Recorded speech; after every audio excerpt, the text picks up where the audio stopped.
আমরা কেন আগাম টাকা দিয়ে বিদ্যুৎ কিনবো? এই রংপুরের মাটি লড়াই সংগ্রামের ঘাঁটি। আমরা রংপুর থেকেই এই প্রিপেইড মিটারের কবর রচনা করব।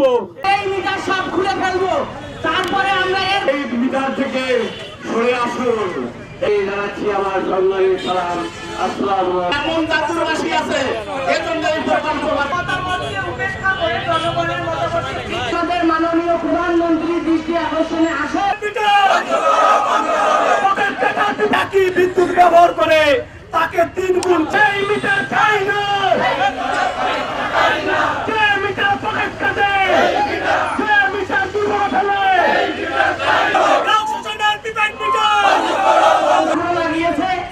এক মায়ের সঙ্গে কালকে কথা প্রমাণ করার জন্য আমি দেখেছি এই সরকারি আসো একটি সরকারি এই মিটার বাতিল না করে আগের মিটার না দেয়। নেস্কোর ওই সরকারের প্রতি জনগণের প্রতি কোনো জবাবদিহিতা নেই। যদি তাই না হয় তাহলে নেস্কো কিভাবে পারে মানুষের বাড়ি বাড়ি গিয়ে গ্রাহকদের আপত্তি সত্ত্বেও তারা এই প্রিপেড মিটার লাগিয়ে দিয়ে আসছে? সংগ্রামী বন্ধুগণ, আপনারা জানেন সরকারের একটি আদেশ রয়েছে বিদ্যুৎ খনিজ সম্পদ ও জ্বালানি মন্ত্রণালয়ের। সেখানে বলা আছে যে যাদের বাসা বাড়িতে নতুন করে সংযোগ নিবে এবং যাদের মিটার নষ্ট হয়ে গেছে তাদের ক্ষেত্রেই শুধু আবশ্যিকভাবে প্রিপেড মিটার। যদিও আমরা সরকারের এই সিদ্ধান্তের বিরোধিতা করি, তারপরও বলছি যে সরকার তো বলছে যাদের মিটার নষ্ট হয়ে গেছে এবং যারা নতুন করে সংযোগ নিবে, এখানে অনেক গ্রাহককে খুঁজে পাওয়া যাবে যাদের বাড়িতে সচল পোস্টপেড মিটার ছিল সেটি খুলে তারা প্রিপেড মিটার লাগিয়ে দিয়ে আসছে। বিগত সরকারের আমলের স্থাপনা ভবন অনেক কিছুর নাম পরিবর্তন করা হয়েছে, তাহলে প্রিপেড মিটার কেন বাতিল হবে না?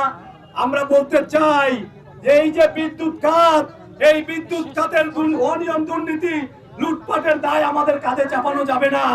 আমরা কেন আগাম টাকা দিয়ে বিদ্যুৎ কিনবো? কেন আগাম টাকা দিয়ে বিদ্যুৎ কিনবো? এই টাকা যাবে কোথায়? সংগ্রামী বন্ধুগণ, আজকে আমরা বলতে চাই, আমরা অনেকদিন বলেছি আমরা হরতাল দিব। আপনারা দেখেছেন রংপুরের মানুষ বিভাগের দাবিতে হরতাল করেছে, কি ভাই দেখেন নাই?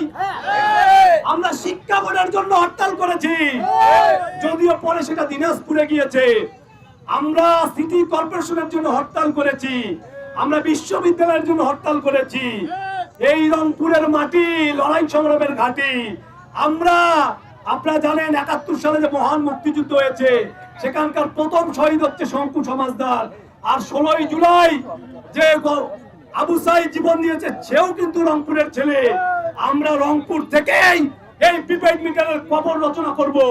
আজকে আমরা এই সমাবেশ থেকে বলতে চাই, অবিলম্বে এই গণবিরোধী প্রকল্প যদি বাতিল করা না হয় আমরা হরতাল অবরোধের মতো কর্মসূচি আমরা ঘোষণা করতে বাধ্য হব।